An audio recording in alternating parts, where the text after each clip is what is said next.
The Paris Masters isn't even halfway complete, and we've witnessed a whole lot of drama for the year's final 1000 tournament. From Alcaraz's shock exit opening doors for Sinner to possibly finish year-end #1 to multiple beefs brewing, there's quite a bit to talk about. Bonjour, je m'appelle Christian Basnight, and welcome to Christian's Court, where I cover tennis from all angles. If you have not yet already, make sure you subscribe and click that notification bell so you are notified whenever I post more Paris Masters content. Also, if you want to further support the channel, even beyond being just Christian's Crew, you can become a member to get exclusive videos. I just made my first exclusive member-only video today, so watch that if you're already a member, and if not, and you're interested in watching, become a member. I would greatly appreciate it. Now, I completely missed the mark for my champions pick for Paris. I had Carlos Alcaraz taking the title, but the Spaniard fell in his opening round match against Cam Norrie by a score of 4-6, 6-3, 6-4. This ended Alcaraz's 17-match win streak at the 1000 level as he won titles at Monte Carlo, Rome, and Cincinnati. I knew that Norrie would not be an easy opponent for Alcaraz. Yes, Alcaraz did win their last match, the women in quarterfinal, very convincingly in straight sets. However, Cam had beaten Alcaraz a couple times, including on hard court in Cincinnati back in 2022. Now, I do got to give credit to Cam. He played a great match, and he did make life pretty difficult for Carlos, and I think he did a great job of making him uncomfortable, not only with his lefty serve, but just with his ground strokes. And he had that loopy forehand and flat backhand combo, and was really reminiscent to me of Coco Gauff, how sometimes she employs that as well from the ground. Still, though, Alcaraz played a very poor match from his standards. He finished with 33 winners to 54 unforced errors, and it was just much more tighter from Norrie. Meanwhile, the Brit finished with 18 winners to 25 unforced errors. And the return from Alcaraz was especially poor. He just could not get a good rhythm on it at all. And again, maybe it was some of it due to, the leftiness of Norrie, but he allowed Cam to win 79% of his first serve points and 60% of his second serve points. Now, maybe I should have anticipated Carlos playing a poor match with this horrendous outfit. It's one thing to dress like you're playing for Australia or Brazil in the Davis Cup, but why the blue shoes? But anyways,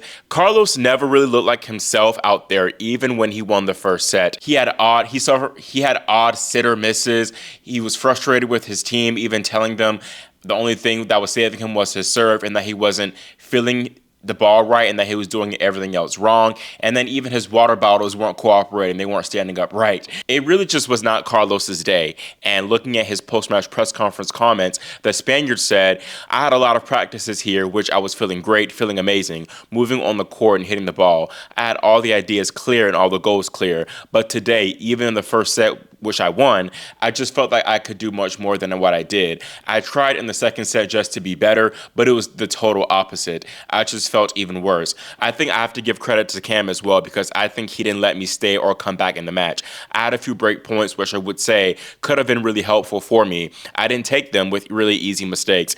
I am really disappointed about my level today, and it is what it is. I came here with a lot of energy. I came here thinking that I could do good results because I've been playing really good tennis. Other years, I feel exhausted, but this year I feel good. I skipped Shanghai. I've been at home quite much days that I could enjoy myself there and relax, and it helps the battery, so I don't know what happened here.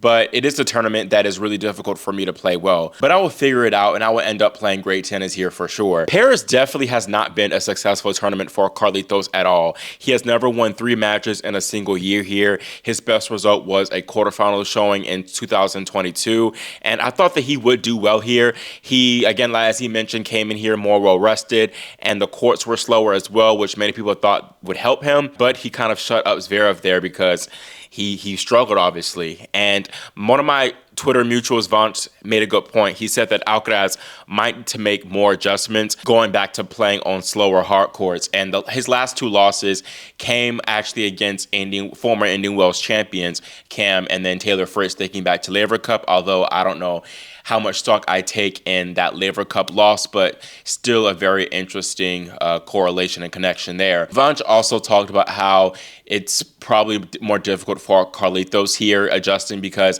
he now has has more time to think about things, whereas with the faster courts, it's more instinctual for him. And he also made a good distinction from the slower clay courts and, of course, Indian Wells to Paris, as the bounce here in Paris is lower compared to, the clay and Indian Wells. Now, I'm not going to read too much into that now, as Carlos, not only did he win the US Open Finals, which was played under the roof, but he also won the Rotterdam 500, which was indoors. I just think you can chalk it up to mainly him having just a bad day. And again, the opponent wasn't easy. And I think people also just overreact way too much whenever Carlos loses to someone not named Jannik Sinner. He is human. And I think the Golf On Miami Open match, not only did it remind me of this loss remind me of that, but it also taught me, that match in particular taught me a lot, because even I was kind of feeding into I definitely wasn't saying stuff like, oh, Carlos is washed at 21 or 22, but I was a little bit concerned, just a tad bit, but he's human, and of course he went on that exceptional run after that, and you have those days. It's going to be inevitable to where he would fall early like this to, again, someone not named Jannik Sinner, so I'm not really too concerned. Now, Alcaraz's defeat is, though, important for very obvious reasons. It does open up the top half of the draw, but perhaps more importantly for him, it gives Jannik Sinner a better fighting chance at being the year-end world #1 for a second straight season. Sinner would regain the top spot if he takes the title this week in Paris, but he will lose it again regardless just before the finals, when his 1,500 points from winning the title last year going undefeated fall off. Now, before the tournament officially started in Paris, Jannik said he considered his chances at being the year-end world #1 impossible, and that he's not thinking much about it at this moment. But that was before, of course, Alcaraz lost to Norrie, and now if Jannik wins Paris and wins Turin going undefeated, and Alcaraz loses in the round-robin stage and does not make the finals, Jannik is year-end #1. If Jannik wins Paris and Turin going 4-1 the finals, Carlos must not win more than a single match. And then also, if Jannik wins Paris and Turin but goes 3-2 in Turin, Carlos must not win a match at all. And then if Jannik finishes runner-up at Paris and he wins Turin going undefeated, Alcaraz again must not win a single match in Turin. Basically, Jannik needs to make the Paris finals to even have a fighting shot, and really he just needs to win it all, because I find it very hard to believe, or hard to picture, Carlos not winning a single match in Turin. It'll be difficult for Jannik for sure to be the year-end world #1, but it's definitely not impossible. And Jannik, he did make the crucial first steps when he opened his Paris campaign with a solid 6-4, 6-2 victory over Zizou Bergs. Now, Bergs was involved in a little tennis beef on Instagram after Riley Opelka mocked his moonwalk celebration when Bergs defeated Alex Michelsen in the opening round. The big fella Opelka said, "I'd rather lose 6-2 in the third than win 6-2 in the third and moonwalk." Then Bergs cheekily clapped back, saying, "I'd rather play than not play in qualies." And for context, Opelka competed in qualies here in Paris before pulling out of his second qualies match and then ultimately receiving a lucky loser spot. And he fell in the opening round to Corentin Moutet. Initially, this gave hater vibes from Riley. I thought that maybe Opelka could be salty about having a 0-2 head-to-head record against Bergs, but both Riley and Zizou follow each other on Instagram, and Riley eventually followed it up by saying, "My favorite TikToker in the game." So this really just could be playful banter between the two. Although if it was intended to be shade, I wouldn't be surprised, because Opelka is very... He lets it fly. He doesn't give a dang. But focusing on the tennis here in Paris, some edgy round of 16 matches are set in the bottom half, where only one seed didn't make it through. Jannik gets Francisco Cerundolo next in the round of 16. Cerundolo beat Miomir Kecmanovic 7-6 in the third set. Jannik leads the head-to-head with Francisco 3-2, and they played in Rome this year, which Sinner won in straight sets. Francisco's 2 wins against Jannik, though, came before the fall of 2023. Ben Shelton and Andre Rublev are set to face off against one another after earning strong straight sets victories over Kaboli and Lerner-Tien, respectively. This should be a really good one. These two played just one time before, and that was also on indoor hard courts, but it was last year in the Basel quarterfinals, where Shelton won 7-5, 6-7, 6-4. I might go with Shelton again here for this one, but definitely comment your predictions of Shelton Rublev in the comments below. Lorenzo Musetti, he was the lone seeded casualty in the bottom half in the second round. He fell to fellow Italian Lorenzo, this one being Sonego, by a score of 3-6, 6-3, 6-1. And this could have big implications for his Turin hopes, which I will discuss later. Sonego now gets Daniil Medvedev, who received a walkover win from Grigor Dimitrov as the Bulgarian withdrew due to a shoulder injury. This was his first event since he partially tore his right pec muscle at Wimbledon against Jannik in the round of 16. I said at the start of the year that this could be a rough year for Dimitrov, and it definitely has been. And he is 34 years old, and that's not really that old, but considering just how injury prone he is, I don't know, it might be time for him to hang it up rather soon. I'm not sure, but it sucks because he still is capable of playing great tennis. But meanwhile, Medvedev leads the head-to-head with Sonego 3-0, and I think it will be 4-0 after tomorrow. Now, Alexander Zverev almost joined Musetti as he had to recover from a breakdown in the third set before taking down Camilo Ugo Carabelli 7-6, 1-6, 7-5. Zverev definitely needs to play better if he wants to reach the quarterfinals. He will face Alejandro Davidovich Fokina in the round of 16, who beat his second straight Frenchman this tournament. This time he took down Arthur Cazot 7-6, 6-4. Clearly Alejandro is tired of the French crowd as he hit the 90-night celebration and jokingly, mockingly waved to them, which got them all in an uproar. Zverev, he holds a 5-1 head-to-head edge over the Spaniard, and he won the most recent meeting at the Madrid Open this year, winning it 7-6 in the final set. We do have another all-intact section in the top half with Taylor Fritz, Alexander Bublik, Karen Khachanov, and Alex de Minaur all moving through. Karen and Alex were made to work in their 3-set victories over youngsters João Fonseca and Gabriel Diallo. This was a good fight back from Fonseca because he was thoroughly outplayed for the first half of the match or so. He did turn it around after saving 4 break points in his opening service game of set number 2, and he did a great job to up his level and reduce the unforced errors and just overall be more solid at the net. But Karen was too strong in the end, and the 2018 champion finished with a 6-1, 3-6, 6-3 victory. Now, de Minaur, he had a bout on his hands when he defeated Gabriel Diallo 7-6, 4-6, 6-3. This was a tough loss for Gabriel. He really maybe could have won this match in straight sets as he fought back from 2-5 down in the opener, and he led de Minaur 5-0 in the opening set tiebreaker. De Minaur got it back to 5-all, but still, Gabriel had 3 set points in this tiebreaker, and 2 of which were on his serve, but he still lost the opener. Now, Alexander Bublik had one of the most impressive second-round wins in Paris among the seeds when he took down Corentin Moutet 6-4, 7-5. I was seated for this match, not only just because I knew it would be a really entertaining one, as both these guys are really flashy and crafty, but these two had some history dating back to the Phoenix Challenger from this year, and while Bublik was serving for the match at 6-5, Corentin tried to stop him and try to get him to slow down, and Bublik replied, "I don't give a shit."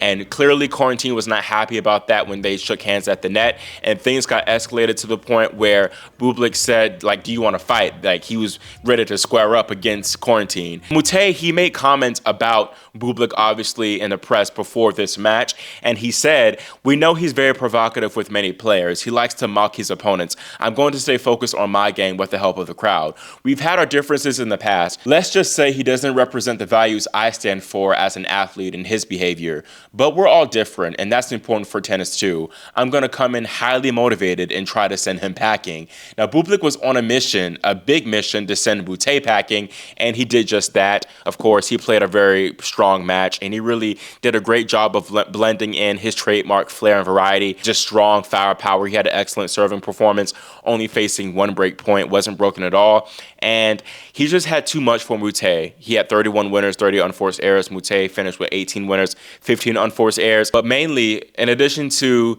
his spectacular passing shots and how he was able to get the ball dipping on Moutet, I got to give Bublik props for his mental composure and discipline, because I anticipated the crowd to become more of a factor, and I thought that they might get under his skin, especially when he fumbled 7 total break points at 4-all, but he kept his head down. It was just focused.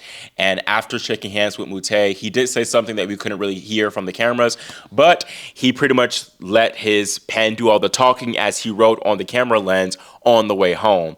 And Bublik later confirmed in his post-match interview that was an intentional dig at Moutet. Well, obviously he spoke too much before the match. He spoke too much, and I just have to punish him. So I had no other option. Well, he said that he will do everything to send me home. So it's nice that he lives in Paris and it's not too far with a taxi, you know. Oh, now that's how you clear. I don't know who that hoe is. Bublik is absolutely ruthless for that. I love it, honestly. I love it. But Corentin responded when he was asked in the press about that. Side note, I love the reporters in Paris too. They're low-key really messy. But anyways, Corentin said, I live in Dubai now. So, and then he said, today I tried to focus on myself. I don't think it was personal. He likes to make fun of players. I don't know what you expect from me. Some people talk, some people don't.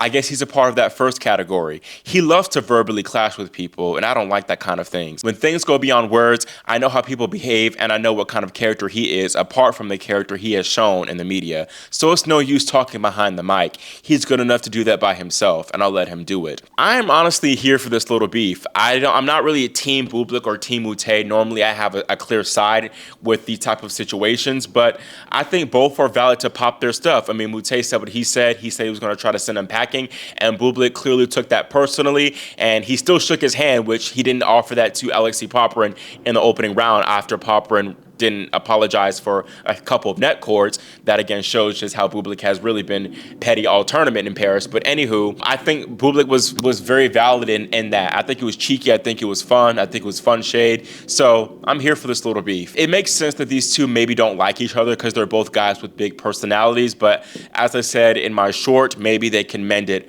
when they're all said and done with their careers. But the Moutet incident did remind me of another incident with a Frenchman, Arthur Rinderknecht, because at Wimbledon last year, Taylor Fritz told Rinderknecht to have a nice flight back home after he beat Arthur. But speaking of Fritz, the American is next up for Bublik, and the head-to-head is tied at 3 apiece, although Taylor has won their last 3 meetings. Now, possibly the breakout star of 2025, at least in the second half of the season, Valentin Vachereau continues to prove that he really is here to stay. He is now on a 9-match 1,000 win streak, and he won the rematch of the Shanghai Cousins final, defeating, of course, his cousin Arthur Rinderknecht 6-7, 6-3, 6-4. Now, honestly, I would be annoyed if I was Arthur because I've been on tour longer. Before Shanghai, I was the more accomplished player.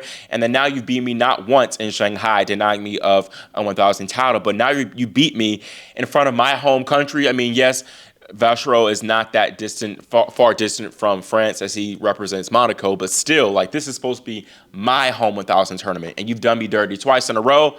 Nah, you would have to see me at Thanksgiving or whatever holiday they celebrate. But anywho, impressed by Vachereau for sure. More impressed by his opening round win over Yuri Lehechka. I was not expecting him to win so convincingly 6-1, 6-3. But up next for Vachereau is Cam Norrie, who of course beat Alcaraz. Then Felix Auger-Aliassime, he had to grind in his 5-7, 7-6, 7-6 nail-biting victory over Alexander Mueller. The Canadian rallied back from love 3 down in the deciding set tiebreaker to clinch the 3-hour, 5-minute thriller. Now, this was a very important win for FAA as it keeps his touring hopes alive.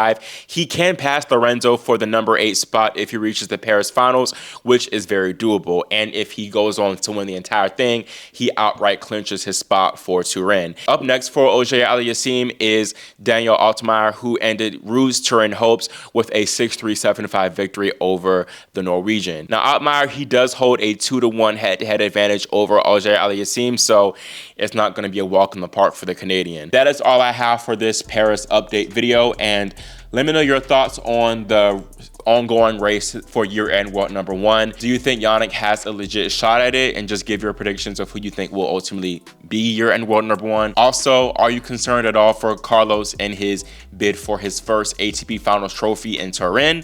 And then let me know if you are indeed either one way Team Bublik or Team Moutet in that just lovely beef. Again, make sure you subscribe and click that notification bell so you are notified whenever I post more Paris content. Thank you all so much for watching and for your support, and I will see you all next time here on Christian's Court.